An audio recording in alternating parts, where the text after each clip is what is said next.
اخبار میں ایک کالم امر معروف کا اور ایک کالم نہی منکر کا دیتے ہیں، کیوں سوچتے کہ لوگ اخبار پڑھیں گے اسے ہی پڑھ لیں گے تاکہ انہیں پتہ چل جائے کہ عوامل کیا ہیں، نواہی کیا ہیں۔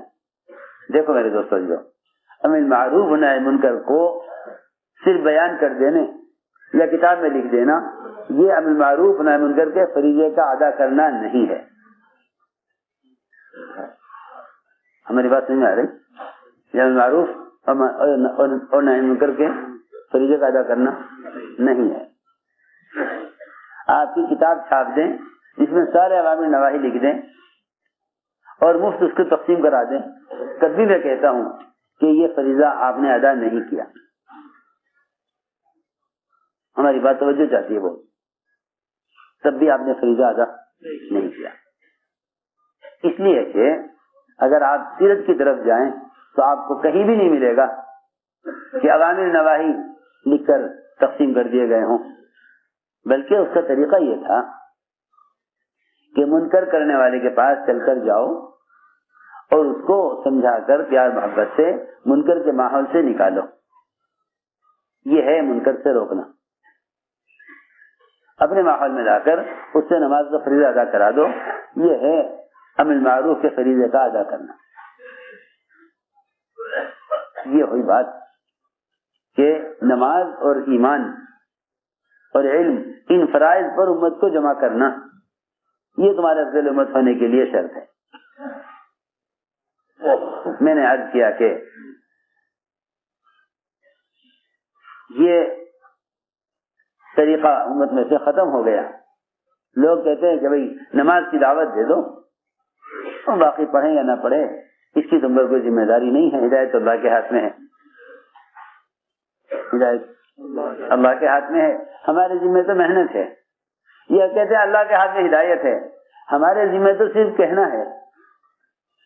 ایسا نہیں ہے، بلکہ گشت کرنے والے کی چاہت یہ ہو کہ یہ مسلمان اللہ کے فریضے کو چھوڑے ہوئے ہے۔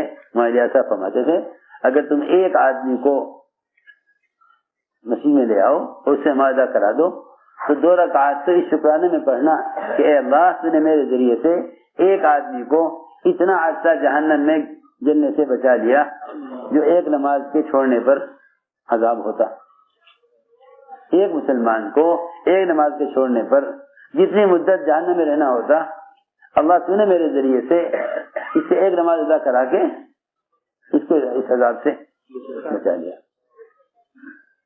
ہم یاد کرنا چاہتے ہیں کہ معروف نہی منکر یہ اخبار رسائل کے میں چھاپنے کی چیز نہیں تھی، بلکہ ان دونوں فریضوں کو ادا کرنے کی ایک عملی محنت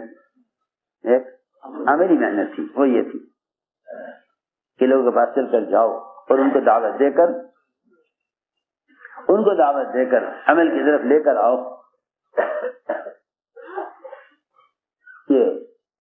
اس حضرت نے حیات صحابہ میں بھی اور منتخب حدیث میں بھی یہ سارے فضائل اس لیے جمع کیے تھے تاکہ یہ عملی محنت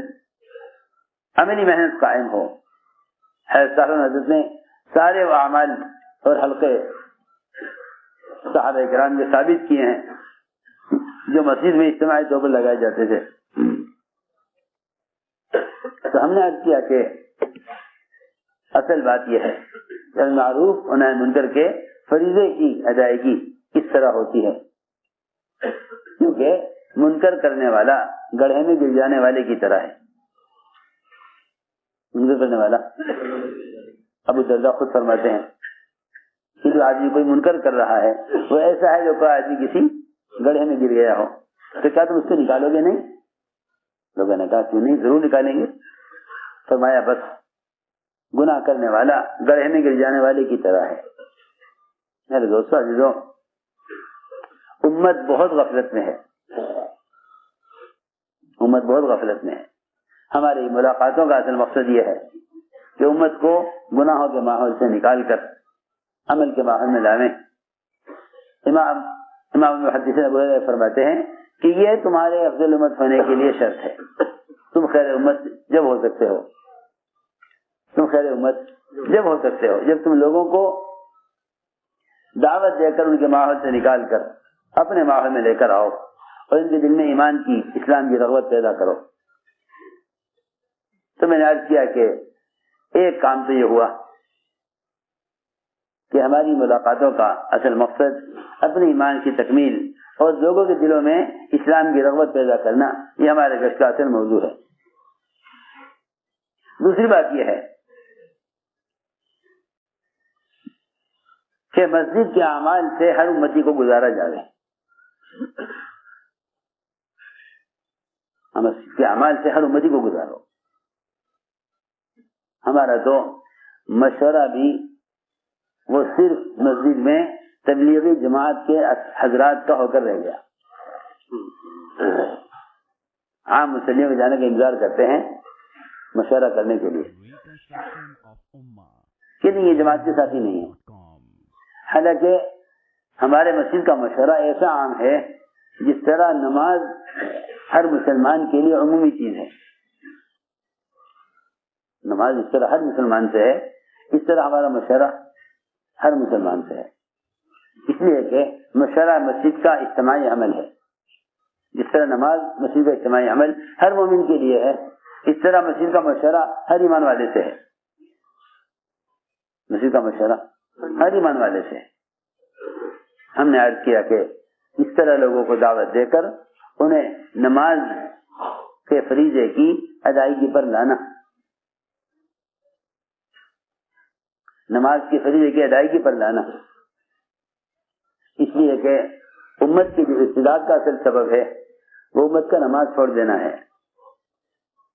تم لاکھ کوشش کر لو، تنظیمیں بنا لو، جو چاہے کر لو، جب تک امت نماز پر نہیں آئے گی امت ارتداد سے بچ نہیں سکتی. امت کی ارتداد سے بچنے کا ایک ہی ذریعہ ہے کہ امت نماز پر آ جائے. امت نماز پر آ جائے، کیونکہ نماز چھوڑنے والے کا اسلام میں کوئی حصہ نہیں ہے.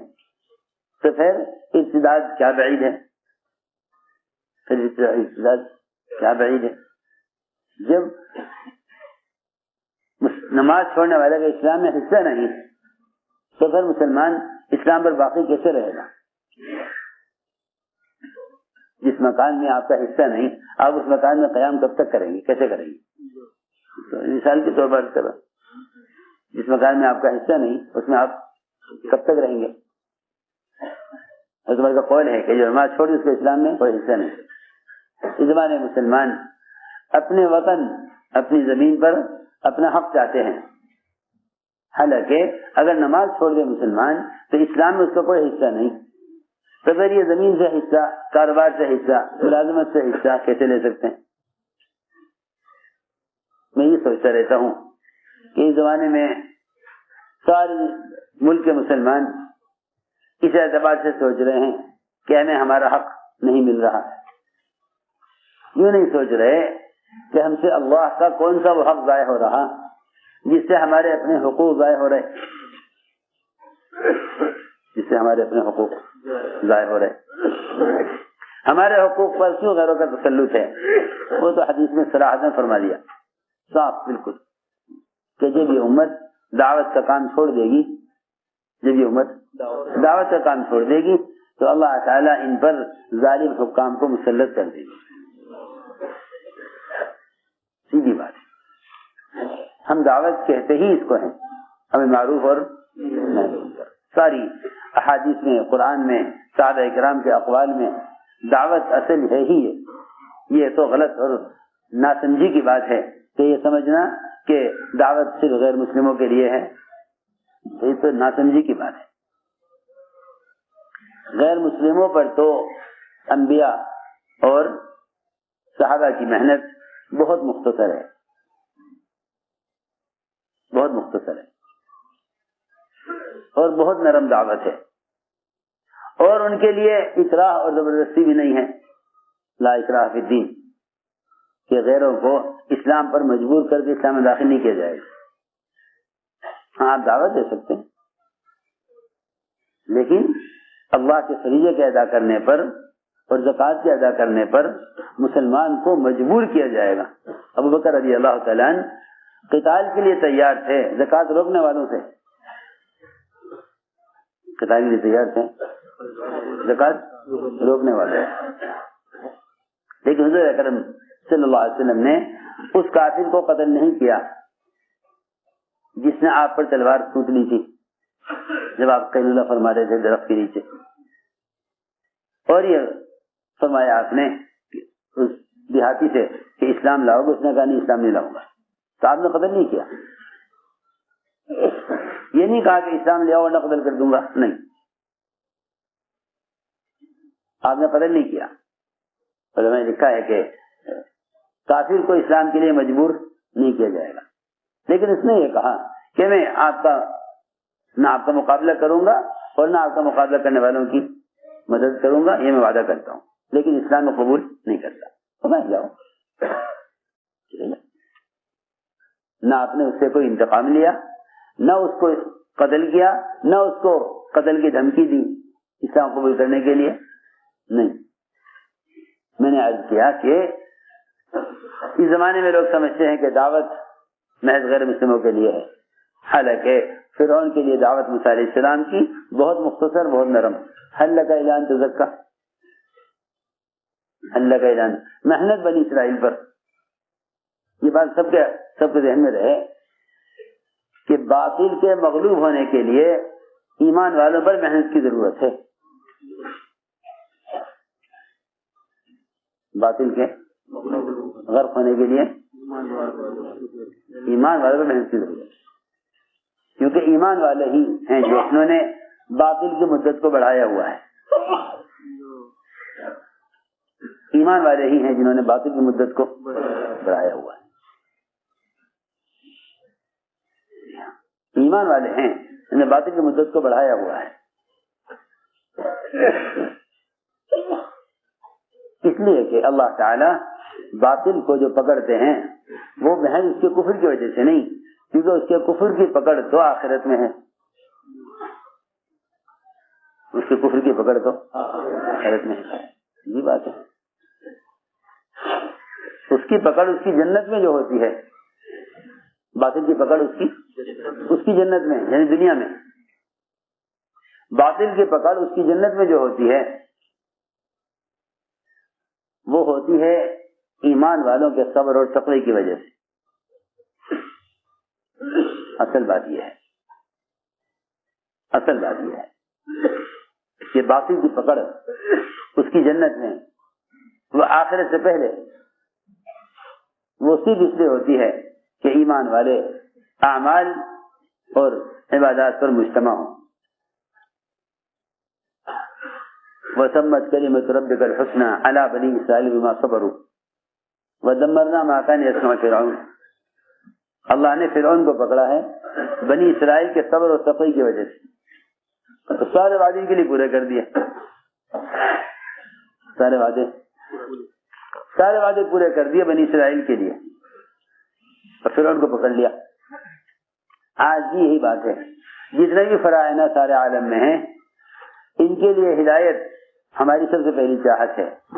لیکن اگر مسلمان ایمان اعمال صالحہ پر مجتمع ہے تو پھر باطل مقابلے پر نہیں آ سکتا, آئے گا تو مغلوب ہو جائے گا. میں عرض کرنا چاہتا تھا کہ امر معروف و نہی عن منکر اس فریضے کا ادا کرنا یہ آنے والے عذاب کو ہٹا دے گا جو عذاب مقدر ہو چکا ہے. صحیح حدیث میں ہے کہ مشرق کے آباد کرنے والوں کی وجہ سے اللہ تعالی آنے والے جو عذاب مقدر ہو چکا اس کو کیا مطلب ہے اس کا مطلب یہ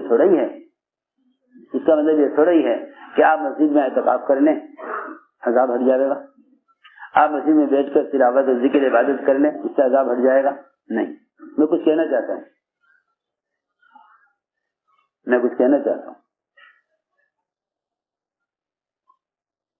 انفرادی عبادات سے عذاب نہ ہٹے گا.